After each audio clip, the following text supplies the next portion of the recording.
Are you a busy woman who at times struggles with reducing your daily stress?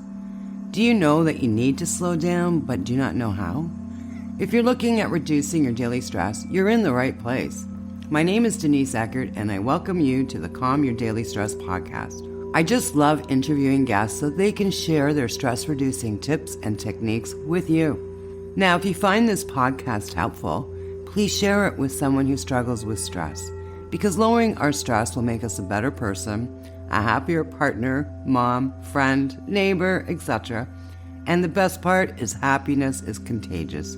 Enjoy this episode. Hi there, it's Denise Eckert. I'm the host of Calm Your Daily Stress. And I love coming on here with different ideas, techniques, information to help you lower the daily stress in your life. Because you know what? Living in stress is just not good.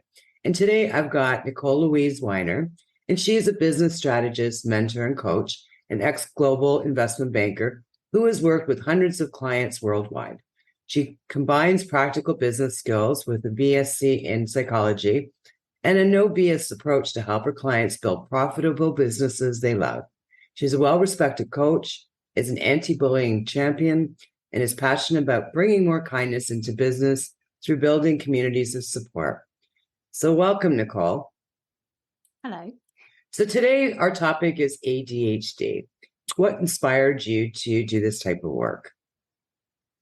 In terms of talking about this, really, I suppose a lot of it is part of my own journey. We were chatting about this just before we came on, and I haven't had a medical diagnosis, but actually through hearing people share their stories and consuming that content, whether that's articles or journals or Instagram reels or podcast episodes or whatever that is, I started to realize that actually it was explaining a lot of what was going on for me and a lot of things that I felt shame and guilt for that were going on for me because I was finding them quite hard. So I just want to talk to more people about it so they feel more understood and less judgy on themselves, I guess, so they can have that big, beautiful life. Now, I know ADHD is very complicated, but could you give us a short description of exactly what it is for our listeners today? Essentially, in medical terms, it's where you have a deficit of dopamine and how your dopamine is produced and expended in your brain. But the way that it shows up for each person can be very different. There's a key set of things, I guess, that diagnosticians look for, but I'm not a diagnostician, but it's really about, and again, it presents very differently for women and men, for children and adults, between boys and girls, and obviously there's other genders in there, but I'm in terms of medically when we talk about it. So it's also important to understand the different ways it shows up for you. There's not really like a one and done thing. A lot of the time when people talk about it, it's to do with what happens to your executive function in the absence of dopamine, really. Now, what are the common symptoms that are presented when you do have ADHD?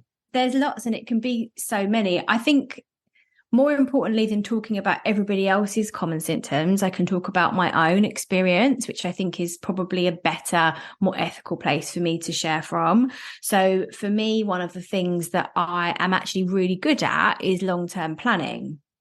And I'm really good at doing this for myself and all that idea generation. And I'm actually pretty organized. I worked at HSBC for over 10 years, and I organized back-end ops. So actually part of it, when I'm kind of still discovering, I guess, is like part of that, is that organization from masking and a coping point of view, or is that something that I actually really struggle with? Because you say, what are the common symptoms of it?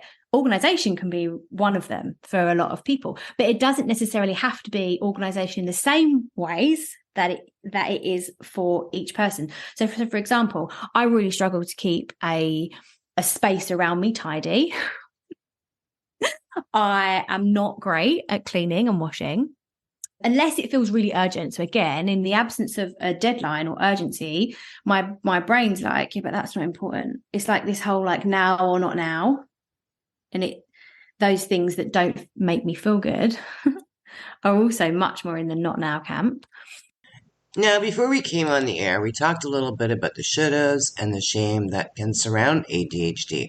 Can you talk a little bit about that? As human beings, we're always looking for. I've studied psychology. I'm an ICF coach. I'm looking at the mindset side of this as well and how we understand the brain to be. And we're always looking for this confirmation of whether we are in group or out group. So the shoulds and the shame a lot of the time come with, but it's easy for them. Why is it hard for me?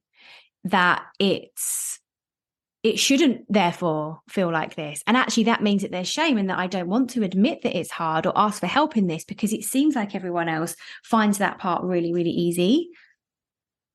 And there's this whole, it's not just about, it is about neurodiversity, but also in psychology, what we call this is like individual differences.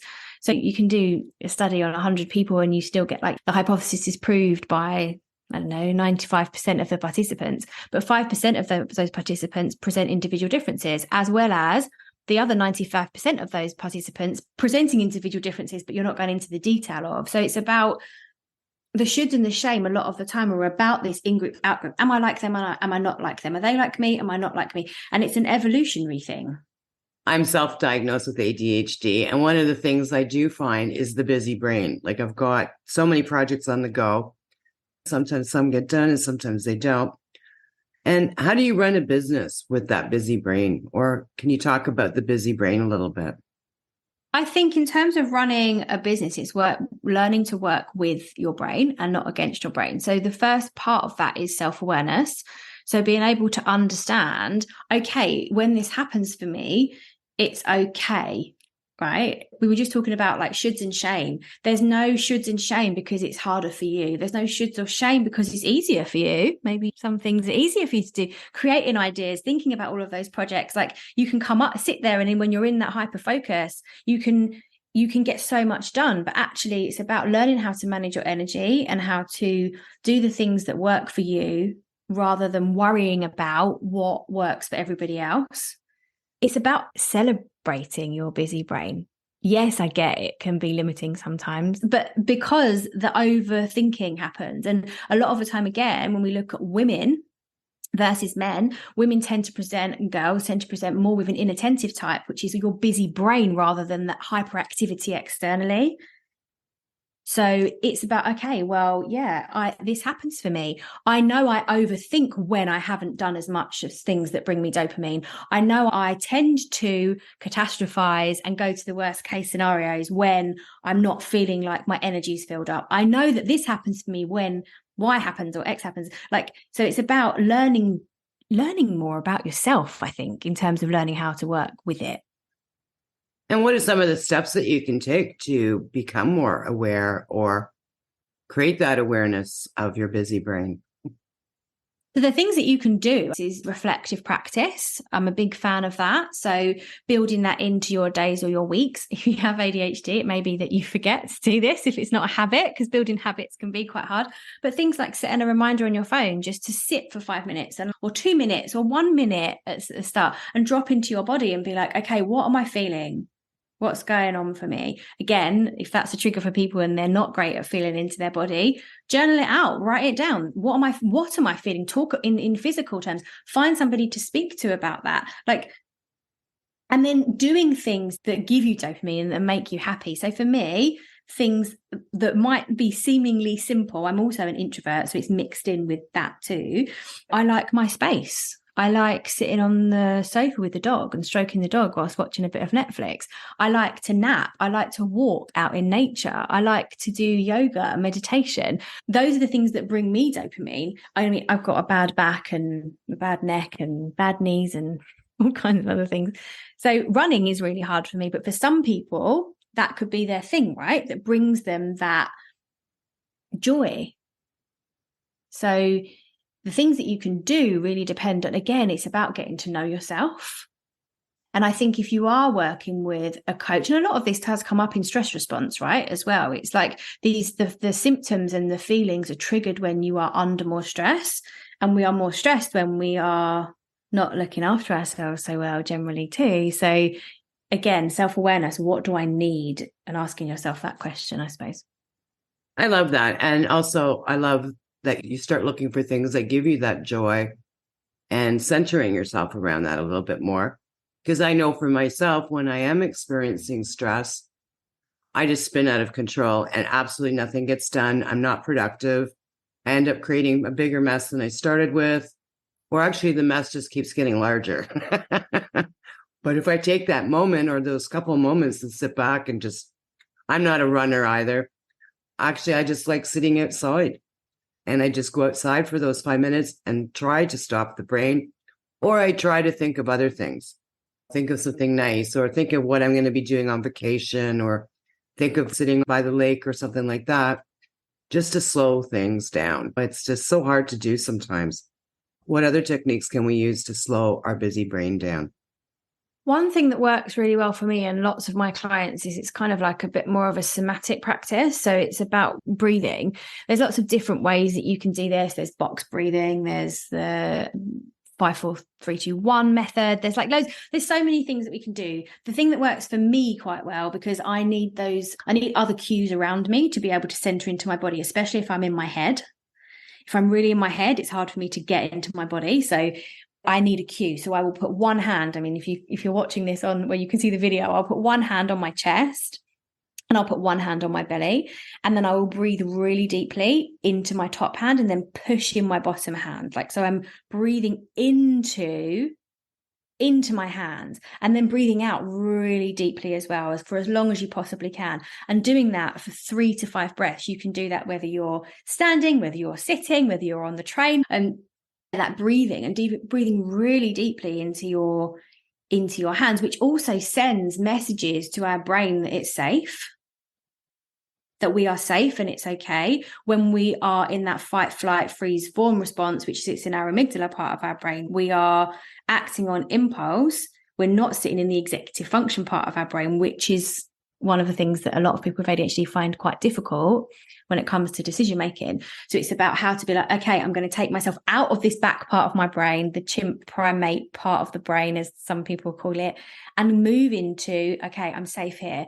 This isn't a near-death situation because I'm feeling I've got my to-do list is too big, or I didn't get as many signups as I want to my program, or because my website isn't perfect, or whatever those other things are that come up, and be like, okay, yeah, I am safe. And it sends that message to your brain. The other thing that I do, if it feels like very heavy, if it feels like a lot, is I will say that in my head or out loud as I breathe, you're safe. You're safe. And it's almost like it's a lot of why ADHD gets misdiagnosed with anxiety and depression, especially in women. So yeah, those techniques are really helpful. Now, I know for myself, I find having an accountability partner or a coach or a mentor helps me stay on track because I've got that accountability. Can you talk a little bit about that?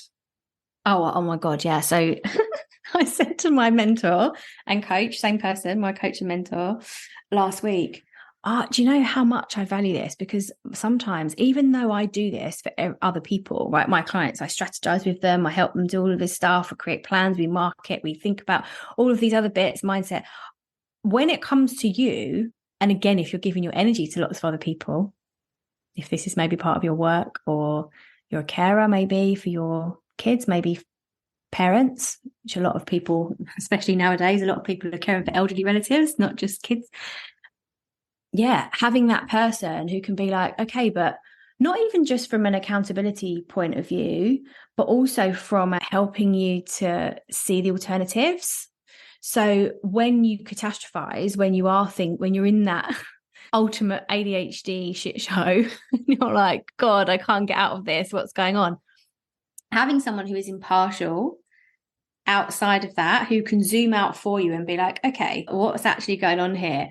How do we get here? What are the options we have? Because when you are feeling like you're totally overwhelmed and there's nothing you can do about it, you're focusing on the fact that there's nothing you can do about it.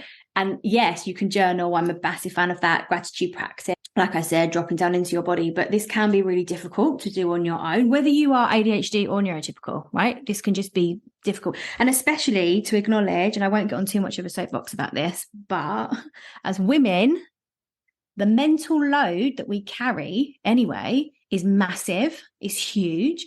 So having somebody else has been game changing for me.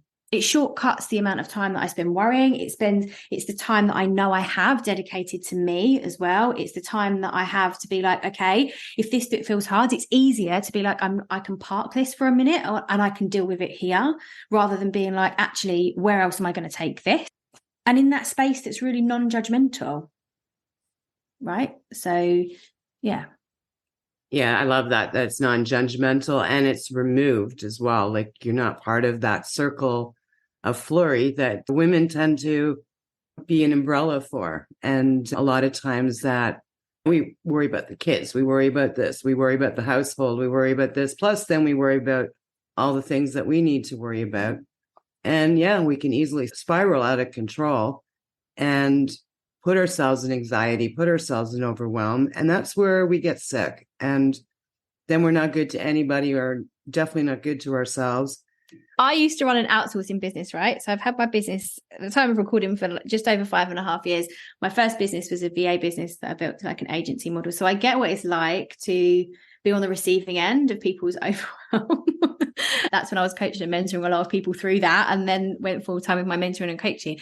But it's also about, and I know this again can feel really hard if you have ADHD because it doesn't feel urgent, but actually making a conscious effort to work on your detailing your processes, not just waiting for the point of when you get into it's too much.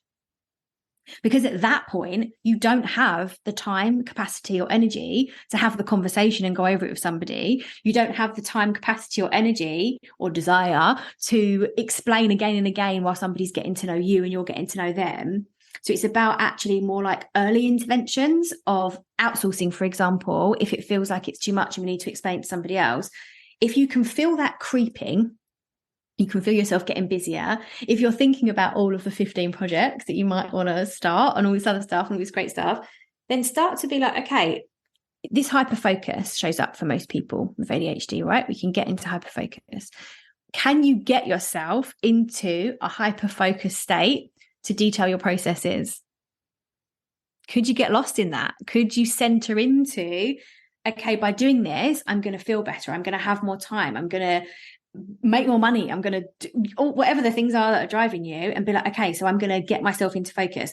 One thing that really helps me to get into, my accounts, I hate updating my accounts. When I ran my outsourcing agency, that I used to hate if people said to me, can you help us with bookkeeping? I was like, yeah, but I really don't like it. Is putting on music that gets me in the zone. And one of the things that I've discovered, and I was playing with it, there's white noise, there's brown noise, there's pink noise, there's all this other stuff. Actually, for me, the binaural beats are great. Like YouTube have free ones, Spotify have free playlists that you can listen to. And it just helps for me and my brain anyway, to kind of center that in. If I scroll back like 15 years when I was in employment, if I was trying to do this when I was studying for my psychology degree part-time, I'd do it with Garage in and like slightly different, a bit more upbeat. But it's just like, how can we go into that internal world when we go into that hyperfocus, so that if you have got all these things that are coming up that you want to manage, you can think about them beforehand rather than waiting until that crisis point. And then that adds to your stress and your overwhelm, which isn't what we want. Yeah. And it's funny, like even talking about that, I just thought of something. Like a lot of times when I'm watching even a webinar, for me to pay attention, I have to be doing something else. So a lot of times I will find like a really stupid game on my phone. So whether I'm playing like checkers or something really stupid or Tetris, but something just to keep that edge off. Because if I'm just sitting there listening, I can't do it. It's too intense. Yeah. And I end up going somewhere else. Like I can't do that. One of the phrases that I love, and I used to be so guilty of, I can still do this now. So I'm not just used to be guilty, I can still be guilty of it, is like sitting in front of a TV and playing on my phone. Right. So sitting in front of a digital thing and doing another digital thing that helps, which is why stim toys can be great. So fidgets, whether you want them to be visible or not. I used to do this before I realized I had ADHD. I'd always find a piece of hair. I've got quite long hair. I'd find a piece of hair and I'd twiddle it under. So you could, if you can see the video, like it would kind of be like this, but it would be right down underneath where no one could see. So now I have fidget toys on the desk. They're really simple. It's like you can get them. I got mine off Amazon. They're like a little marble in like a mesh type casing, and you can just play with the marble, just moving around. Again, now if I'm watching TV, rather than watching TV and being on my phone, I cross stitch. And the thing that then I've realized, and I can't remember where I heard this, as you probably know, you hear things in so many places, you forget who to credit because there's just so much. You're like, I'm taking all this in. Is when my hands are busy, my mind is quiet or quieter. So actually, if I can cross stitch whilst I'm watching telly, great. Like I can actually pay attention to the TV through that. If you can play a game on your phone whilst you're listening to a webinar, and that can help. It's just, and again, it's like some people may consider that rude. Some people may consider that like you're not paying attention, but actually it helps you pay attention. One of the things that my mentor does when I can't see it when we're on screen, but when we're in person, she doodled like the whole page. You would think she was, you would think she was taking notes, but they're just scribbles and drawings and random circles round and round or whatever. Like, but that helps her. She's incredible. Like that helps her to focus. So there's also this part here around whether you are neurodivergent or even if you're not, is about understanding that actually people who are doing those things aren't doing them because they don't want to be present in the room with you. They're doing them so they can be present in the room with you, which then helps us to release, as people who need to do that, to be present in the room, some of that guilt and shame and shoulds. You know, you at school, really, what are they teaching us? You should be sitting, watching the front of the class, listening to the teacher. That's really difficult for somebody who needs to keep their hands busy, to keep their brain quiet, to be able to focus. Yeah. Well, I couldn't do it. I'd fall asleep. Like, I remember being in one class and the teacher was so pissed off. He's like, Denise, we're 5 minutes into the class and I'm snoring. It's just, I cannot sit there for hours. I cannot go to a theater for hours. Like I'll go to take the kids to the movies or something. I would have to walk back and forth in the back. Like I just couldn't sit there and I can't focus that intensely. Like it's just crazy. But I love your fidget ideas because I mean, even crocheting or anything like that, it's almost like you need to take that edge off. That's it. Yeah. Yeah. It's that movement. I mean, I used to do it a lot. And as I'm talking, I've done it as a demonstration, but you can't see. Like I would twitch my leg, like bounce. And since having the fidget toys or other things that are stimulating my mind in different ways so I can focus, I don't do that as much. I don't have as much pain left in my hips because I'm not shaking off all this nervous energy. But again, if we lean into that's a somatic practice, if you are feeling the stress, the overwhelm, which comes with ADHD, comes with life, that actually that's also okay. It's okay if you fidget. It doesn't have to be a physical fidget toy. It could be a stim. It could be something that you do with your hands. It could be something that you twitch your leg. It could be your toes, your fingers, yeah. Okay, wonderful, Nicole. So we're going to be wrapping this up. So I understand you have a podcast for people to get more information from. Can you talk about that for a little bit? Of course. It's Supercharge Your Business. You can find us on any of the platforms. It's all about different things to do with marketing mindset, strategy. Wonderful. And life. Yeah. Okay. So Nicole, what are your final words to the audience today? Your final words of wisdom to share? I think really what's come up for me in this conversation a lot is around feeling less guilty and shameful yourself. And the ways to do that are to understand yourself better and then learn how to communicate that with the people around you, which is probably the bit we didn't get as much into. But actually, it's great to have that level of self-awareness, but to release the shoulds and the shoulda, woulda, couldas and all of those things, it's about helping other people to understand what your internal reality is like. And especially if you're a woman, that inattentive type is in the ADHD is in your head. It's not as physical for you. So making sure that you are communicating that. And if you're not sure about how, again, get support with how to do that. Coaching can be great, accountability, talking to friends, talking to other people in the neurodiverse community, like in how they've managed things. Yeah. Wonderful. Well, thank you so much for your time. So wherever you're listening or watching this, I will be putting Nicole's information. And you know what? If you have a question, reach out. She's wonderful. So thank you so much for listening. And thank you so much, Nicole. This is such an important topic. And now leaving you a gentle reminder to slow down, enjoy life, and I'll see you in the next episode. Thank you for listening to the Calm Your Daily Stress podcast. Have you ever wondered what your stress personality is? Are you a self-care goddess or a burnout queen? Well, you can find out by taking my free quiz. You just need to go to www.stressquiz.info to find out where you rank. Sending you love and peace, and I'll see you in the next episode.